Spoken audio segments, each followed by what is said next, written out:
Indian raw का former chief श्रीमान विक्रम सूद जी ने अपने किताब द अल्टीमेट गोल में लिखा है कुछ इस तरीके से, the Indian narratives has been run for far too long from elsewhere, it need to change and cannot be determined in Europe, America और anywhere else. India and Indians must tell their own narratives, own stories basically.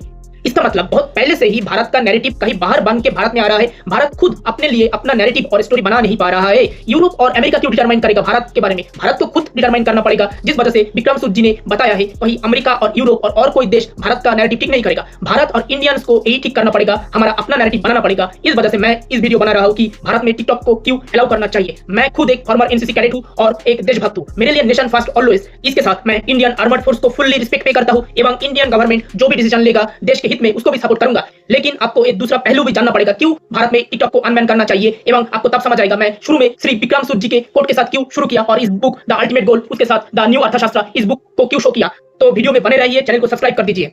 No doubt TikTok ने भारत में गंदगी मचा के रख दिया था, लेकिन बाहर के जो भी देश जैसे कि USA, Canada, Germany, France, central Asian जो भी कंट्री, मिडिल ईस्टर्न जो भी कंट्री है और रशिया और साउथ ईस्ट एशिया में टिकटॉक एक बहुत ज्यादा फेमस प्लेटफॉर्म है और कुछ जगह यूट्यूब से भी ज्यादा अच्छा परफॉर्म करता है। यही पर सबसे बड़ा प्रॉब्लम आता है, क्योंकि भारत जब टिकटॉक को बैन कर दिया तो उसके अंदर एक गैप और वैक्यूम तैयार हुआ, जिसको पाकिस्तान, बांग्लादेश, टर्की और दूसरे जो भी पावर भारत को पसंद नहीं करता, इंडिविजुअली और कलेक्टिवली भारत के खिलाफ उधर propaganda, fake news, fake narrative plant करने लगे, जिस वजह से भारत का जो भी सॉफ्ट पावर था वो डिक्रीज होने लगा। क्योंकि साउथ ईस्ट एशिया से लेकर के यूरोपियन कंट्री हर जगह टिकटॉक बहुत फेमस है। उधर भारत के खिलाफ जो भी नैरेटिव इम्प्लांट करा जा रहा है उससे भारत का जो सॉफ्ट पावर होता है, क्योंकि हर कंट्री का एक हार्ड पावर एक सॉफ्ट पावर दो चीज होता है और उसके अंदर एक चीज होता है इन दोनों को कंबाइन करके स्मार्ट पावर। तो दूसरे जो भी देश में बैठे हुए पब्लिक और ऑडियंस है भारत के बारे में फेक न्यूज देख रही है, वो तो समझेंगे भारत डर्टी कंट्री है, इकोनॉमी ऐसा है वैसा है, लेकिन उनको तो रियल डेटा नहीं मिल रहा है क्योंकि उधर वैक्यूम है, क्योंकि उधर भारत या पैट्रियोटिक क्रिएटर्स नहीं है। इधर देखो, ऑस्ट्रेलियन एक मीडिया का आर्टिकल, जब एयर इंडिया का प्लेन क्रैश हुआ उसके बाद सोशल मीडिया पूरा फ्लोडेड हो गया इंडियन के खिलाफ रेसिज्म के बारे में। तो इधर देख सकते हैं, social media flooded with racist comment after Air India crash but Indians are speaking out. So racism Bharat के खिलाफ बहुत ज्यादा परिमाण पर होता है। आज सुबह जब मैं ट्विटर ओपन किया, स्मिता प्रकाश ने एक रिट्वीट किया, देखो यूएस में किस तरीके से प्रोपेगेंडा किया जाता है, 1000 US marine could take India. तो इधर कम्युनिटी नोट भी आ गया कि 2.7 million Americans couldn't take the Vietnam. तो इस तरीके से जो इंडियंस के खिलाफ रेसिज्म चलता है ये तो ट्विटर है। तो सोचिए टिकटॉक जिधर इंडियन कोई नहीं है क्रिएटर जो कि काउंटर कर सके इस तरीके का नैरेटिव, तो उधर किस तरीके का नैरेटिव चलता है इंडिया के खिलाफ। और एक दिखाता हूँ, इधर देखो, centre for the study of organised hate, इन्होंने एक रिपोर्ट निकाला और इन्होंने ट्विटर और एक्स का टोटल 128 पोस्ट को एनालाइज किया और उधर उन्होंने पाया इंडियन के खिलाफ कितना ज्यादा रेसिज्म चलता है। इधर देखो, all post in our data set received a total of 138.54 million views on X as of January 3, 2025। इनमें से 36 post received over million views, 12 of which claimed Indians as be a demographic threat to white Americans. तो किस तरीके से narrative Indian के खिलाफ America में बनाया जा रहा है। ये तो केवल एक्स के बारे में बात कर रहा हूँ, तो सोचिए टिकटॉक में क्या चलता है। इधर और एक बात देखिए, 64 अकाउंट जो ट्विटर में है वो प्रीमियम है। प्रीमियम अकाउंट भारत के खिलाफ प्रोपेगेंडा कर रहा है विद ब्लू टिक और blue batch.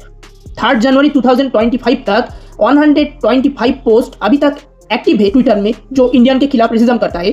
8 post have been marked as sensitive and 1 post remain active with limited visibility due to potential violations of X rules against hateful conduct और only one of 85 accounts in our database has been suspended। तो 84 account में से केवल एक को ही suspend किया जा रहा है। ये तो केवल ट्विटर है। आपने शायद इंस्टाग्राम से लेकर के फेसबुक हर एक पेज पर इंडियन के खिलाफ रेसिज्म देखे होंगे, लेकिन उसका कोई रिएक्शन आता नहीं है और जो भी रिएक्शन इंडियन लोग देते हैं वो लिमिटेड में और गवर्नमेंट तो कुछ नहीं करता। तो इधर अगर इस तरीके का हालत है तो टिकटॉक जिधर इंडियन क्रिएटर्स नहीं है तो उधर किस तरीके का हालत है आप अंदाजा लगा सकते हैं। इस वजह से भारत का एनिमी के पास एक फ्री हैंड आ गया है, जिससे वो जो कुछ चाहे भारत के खिलाफ लिख सकते हैं। इधर आप आर्टिकल में देख सकते हैं भारत के खिलाफ टिकटॉक के ऊपर कितना ज्यादा रेसिज्म होता है, प्रोपेगेंडा किया जाता है। और मैंने इधर और भी आर्टिकल में दिखाया है कि भारत के खिलाफ केवल टिकटॉक नहीं हर एक प्लेटफॉर्म पर रेसिज्म चलता है।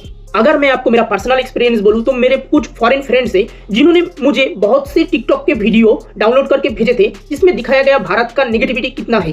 वो लोग मुझको पूछ रहे थे क्या ये सच है, क्या यह सच है। तो मैं तो इरिटेट हो गया कि क्या करूं, कितने बार मैं फैक्ट चेक करूं। हर जगह गंदगी मचा के रख दिया है भारत के खिलाफ पाकिस्तानी टर्किश लोगों ने, और जो भी वेस्टर्न में लोग हैं भारत को पसंद नहीं करते उन्होंने। तो हमें एक अप्रोच और एक स्ट्रेटेजी लेना पड़ेगा, ठीक चाइना जैसा करता है। चाइना में फेसबुक, ट्विटर, यूट्यूब सब कुछ बैन है, लेकिन उन लोगों का जो गवर्नमेंट ऑफिशियल है और उनके गवर्नमेंट के लिए जो काम करता है और पैट्रियोटिक लोग, उनको गवर्नमेंट अलाउ करता है ट्विटर, फेसबुक, इंस्टाग्राम हर कुछ को यूज करने के लिए, जिधर उन लोगों ने अपना Chinese narrative, Chinese global narrative, power projection उसको दिखाता है। तो हमें गवर्नमेंट को एक डिसीजन लेना पड़ेगा सीरियसली कि अगर हम टिकटॉक को पूरा कंट्री के लिए अनबन नहीं कर सकते तो केवल कुछ चुनिंदे पैट्रियोटिक क्रिएटर को अलाउ कर दिया जाए टिकटॉक में वीडियो बनाने के लिए, एवं वो लोग भारत का स्टोरी और इंडियन स्टोरी को वर्ल्ड में दिखाएगा और जो भी फेक नैरेटिव है इंडिया के खिलाफ उसको भी बस्ट करेगा।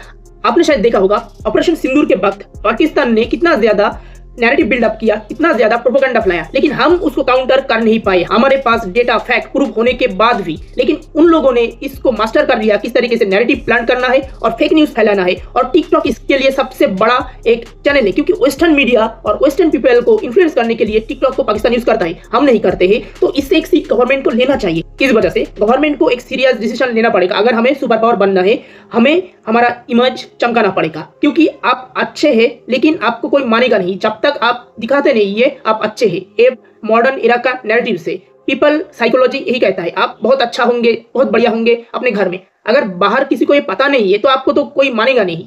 आज जियोपॉलिटिकल सिनेरियो कुछ इस तरीके का है कि अगर कोई देश को अपना बात इंटरनेशनली फैलाना है और उसको एस्टैब्लिश करना है तो उसको सबसे पहले ये बात बताना पड़ेगा। हम क्या करते हैं, जब पाकिस्तान कोई एक्शन लेगा और यूएस और भी देश हमारे खिलाफ जो भी प्रोपेगेंडा करते हैं, हम उसके बाद जस्ट एक छोटा सा स्टेटमेंट दे देते हैं फॉरेन मिनिस्ट्री और होम मिनिस्ट्री, जो भी मिनिस्ट्री, रिस्पेक्टेड मिनिस्ट्री के तरफ से। लेकिन एक पावर को अगर ग्रेट पावर बनना है और सुपर पावर बनना है तो उसको क्या करना चाहिए, इसके बारे में विक्रम सूद सर ने अपना बुक जो अल्टीमेट गोल है उधर इस तरीके से लिखा है कि मैं आपको पढ़ के सुनाता हूँ। If a major power with global interest wishes to retain its supremacy और prevent alternative centres of power from emerging, it naturally must be able to tell its story, tell it fast, tell it well and repeatedly in different ways and at different times. All government lies bar none as and when it suits them. The important aspect is to lie fast. The principle is be in with your story fast because any other story thereafter is only a reaction. So हम क्या करते हैं, हमेशा reaction देते हैं, pre-emptive action नहीं लेते हैं। दूसरी बात, भारत के पास अपना कोई सोशल मीडिया हैंडल और वीडियो प्लेटफॉर्म नहीं है। हम YouTube, Facebook, Instagram, Twitter, Snapchat इनके ऊपर डिपेंडेंट है। हमारे पास बैकअप क्या है, जर्मनी से लेकर रशिया, जापान से लेकर के साउथ कोरिया, सबके पास अपना alternate backup social media platform है। लेकिन भारत अकेला एक मेजर इकोनॉमी और मेजर पावर है जिसके पास खुद का कोई सोशल मीडिया प्लेटफॉर्म और वीडियो प्लेटफॉर्म नहीं है, जिस वजह से इधर मोनोपोली क्रिएट होता है कि हम अमेरिकन कंपनी के ऊपर डिपेंडेंट है। उनका एल्गोरिदम, उनका जो भी सिस्टम है उनका मुताबिक हमको चलना पड़ेगा, जिससे क्या होता है वो जब चाहे जिस तरीके से मैनिपुलेट करना चाहिए हमारा जो ऑडियंस है उनको मैनिपुलेट कर सकता है। तो ये जो कंपनी है ये देखेंगे कौन सा वीडियो, कौन सा पोस्ट और स्टोरी उनका नैरेटिव को सपोर्ट करता है, उसी तरीके का एल्गोरिदम वो बनाएंगे, जिससे जो भी पोस्ट उनके फेवर में होगा उसको ही प्रमोट करेंगे। लेकिन दूसरा जो ऑल्टरनेट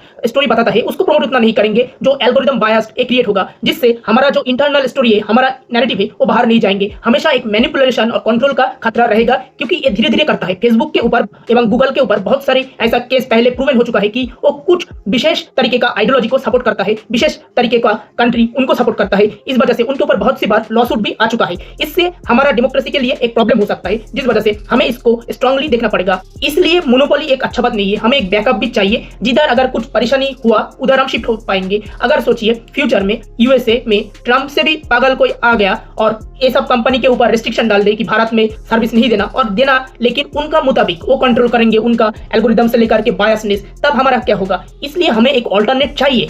अगर ये ऑल्टरनेट टिकटॉक दे रहा है तो इसको यूज करना पड़ेगा और हमें कोई एक प्लेटफॉर्म बनाना पड़ेगा, यही सबसे बढ़िया होगा अगर हम बना पाए। लेकिन हम तो इस बारे में सोचते ही नहीं, हम सीरियस नहीं है। इसके साथ साथ हम एक पॉइंट और भी देख सकते हैं कि टिकटॉक अगर इंडिया में आया तो एम्प्लॉयमेंट भी जनरेट होगा, क्योंकि बैन होने से पहले भारत में टोटल 20 करोड़ यूजर था टिकटॉक का, तो अभी तो यूजर और भी बढ़ेगा, जिस वजह से क्रिएटर का नंबर भी बढ़ेगा, इससे एम्प्लॉयमेंट होगा। क्योंकि भारत में जिधर जॉब शॉर्टेज एक मेजर प्रॉब्लम है, उधर अगर एक जॉब भी क्रिएट होता है ना तो बहुत बढ़िया है। लेकिन उसके साथ साथ हमें इसके ऊपर कंट्रोल भी रखना पड़ेगा। हमें इंश्योर करना पड़ेगा कि कोई डिफेंस पर्सनल इसको ना यूज करे, इसका जो डेटाबेस होगा वो इंडिया में होना पड़ेगा। उसके साथ साथ इस टिकटॉक कंपनी के साथ गवर्नमेंट का एक समझौता भी करना पड़ेगा कि जो भी एल्गोरिदम से लेकर के जो भी मेटा डेटा उनको क्लैरिफाई करना पड़ेगा इंडियन अथॉरिटी के पास कि ये बायस नहीं है। हमें प्रोएक्टिव मेजर लेना पड़ेगा, कुछ डिफिकल्ट एक्शन भी लेना पड़ेगा। उसके साथ साथ जो भी डेटा सेंटर होगा उसका कंट्रोल भारत के पास होगा। बेसिकली हमें कुछ रेस्ट्रिक्शन टिकटॉक कंपनी के ऊपर डालना पड़ेगा, तो हम इस तरीके से उनको अलाउ कर सकते हैं कि आप आइए, लेकिन हमारे कंडीशन के ऊपर आपको काम करना पड़ेगा। हम आपके कंडीशन के ऊपर काम नहीं करेंगे, ये एक काम करना पड़ेगा। और सबसे बढ़िया है अगर हम हमारा कुछ क्रिएटर को अलाउ कर दे उधर वीडियो पब्लिश करने में, जो Indian story, Indian view, Indian narratives को पुश करेगा, जिससे इंडिया का इमेज ठीक होगा, एवं जो भी फेक न्यूज, प्रोपेगेंडा इंडिया के खिलाफ और रेसिज्म होता है उसको हम काउंटर कर पाएंगे। एक बहुत सीरियस टॉपिक है, इसको हमें सीरियसली लेना ही पड़ेगा, अभी नहीं तो कभी नहीं। तो अगर ये वीडियो आपको अच्छा लगा, चैनल को सब्सक्राइब कर दीजिए, लाइक कर दीजिए और शेयर भी कर दीजिए, क्योंकि ये मेरा नया चैनल है तो आपका सपोर्ट मुझे चाहिए।